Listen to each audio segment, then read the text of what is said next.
Welcome to the 2022 Heart of America Athletic Conference Women's Soccer Media Day. I'm Eric Bergard, color commentator for the Kansas City Comets of the Major Arena Soccer League. Next up is William Penn head coach Andy Cummins and Caitlin Fellaini. How are you both doing today? I'm doing well. How about you, Andy? Pretty good day so far. That's excellent. Coach, you wrapped up year one at William Penn last year. Year two is ahead. What do you hope to see from your squad as they continue to progress as a program? Actually, we're calling this year a kind of a brand new start. So kind of whittled down the team from last year. We've got 22 new girls coming in, 19 of which are freshmen. So it's going to be a really new look team this year. And for the first 3-4 days here of preseason, things have gone really, really well, much better than expected. And so I'm really kind of excited to get the season going to see which direction we're gonna go here, because I think we're gonna surprise some people. So, Coach, who do you have joining you today, and how important is she to your program? So this is one of the top 10 most nice people in the entire world, right? Just a good overall person. So this is senior, except I'm going to talk her into staying around one more year. Caitlin Fellaini, and she plays the 9, 10, 7, or 11 for us. And she is and has been the glue that's kind of held this program together here for the last 2-3 years, especially the last 2 years. She's a leader on the field, and she's always one of our either the top or the top 2 in fitness in every one of our fitness tests and those kind of things. So she also leads by example, but she's also one of those people that everybody feels safe going to, speaking with. And so in that way, she's big time for our program. So Caitlin, the Heart values student athletes, students first. What is your major and what are some of your career goals after you conclude your William Penn soccer career? Well, so I'm a sport management major here at William Penn, and to be honest, I absolutely love my classes. I love going to them. I feel that when you do something that you truly enjoy, it's just, especially with the grades, it's just very easy to get the good grades, and to manage your time well, especially with the things you enjoy. So, I get to go to classes I enjoy, and then I get to go to soccer on top of that, which is something I love. So, it's really great. And then for, careers, I'm really thinking I would like to follow in Andy's footsteps here. I'd really love to be a coach, just to help people learn to love the game. Honestly, that's all I could ever want for other people. So how much have you enjoyed the opportunity to continue your soccer career at William Penn? It's a blessing. Not a lot of people get to do this. So, you never take every day. Like, you just got to wake up and never take it for granted. You really have to live like it's your last day, play like it's your last day. So I live by that, and I will continue to until I'm, my time here at William Penn is over, and even, after. So Caitlin, I have one more question for you. How much does playing for William Penn mean to you?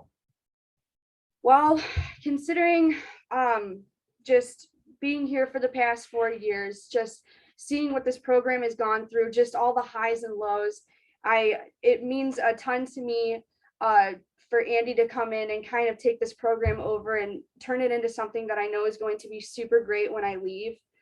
So I know last night we were talking, me and a couple other seniors, we were talking about what do we want for this program when we leave? And honestly, we just want to leave a legacy. We want to see this program grow and just continue to evolve to the very best that it can be. So that's all I could ever ask for this team. And that's what is most important to me in this moment in my last year here. So Coach, you talked about a lot of new players coming in. Who are some of the returners you will lean on both on and off the field this season? In terms of returners, we've got them all kind of engaged as in leadership roles. From my military background, I kind of do leadership a little bit different. So we have group or family leaders as well as captains and stuff like that.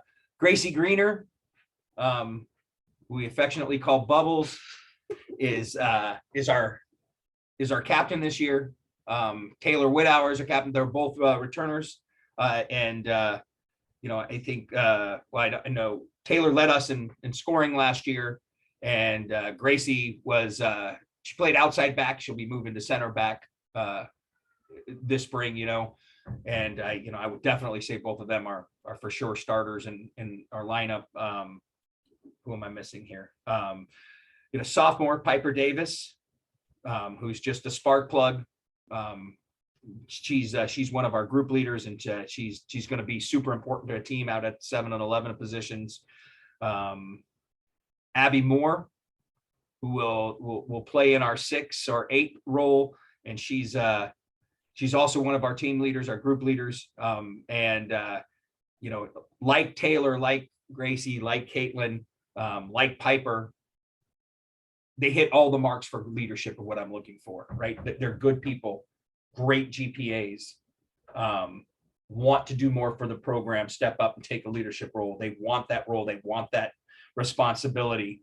But they lead by example in everything they do as well. I mean, of the girls I just mentioned, that's the top 6 in our fitness tests so far this preseason, so it's always good when your best players and your best players that are upperclassmen, I guess you say, returners, are also your nicest people, hardest workers, best GPA.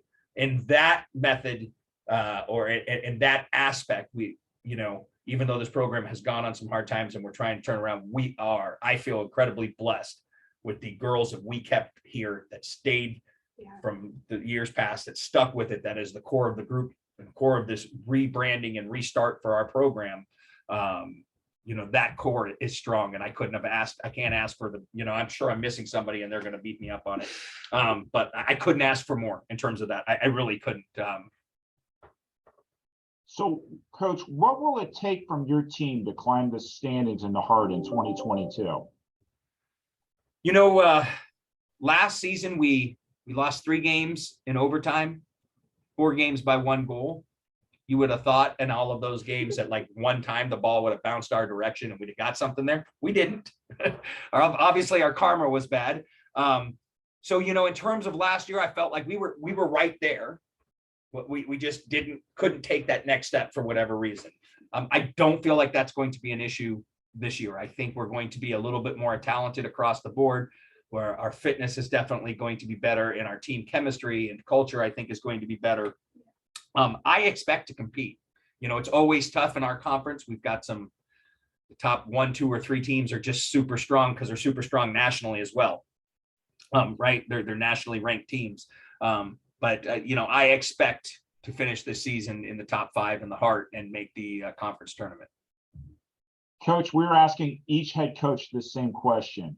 What is the first thing that comes to mind when you hear Heart of America Athletic Conference soccer? Super competitive. I just don't think people outside of the Heart get it in the soccer, whether it's men's or women's soccer. I just don't think they understand how competitive the Heart Athletic Conference is. In comparison, and not, NAIA in comparison with the rest of the conferences nationwide. I think there's probably times at least half our teams probably should be ranked. At certain points, even though their records aren't great, but we play the murderers row every week, right? But I think outside of the NAIA, I don't think people, NCAA types and stuff like that really truly understand how competitive and how good these teams are. On that note, Coach Cummins and Caitlin, thank you so much for joining us today, and best of luck to your team this season. Well, thank you for having us. Thank you. Thank you.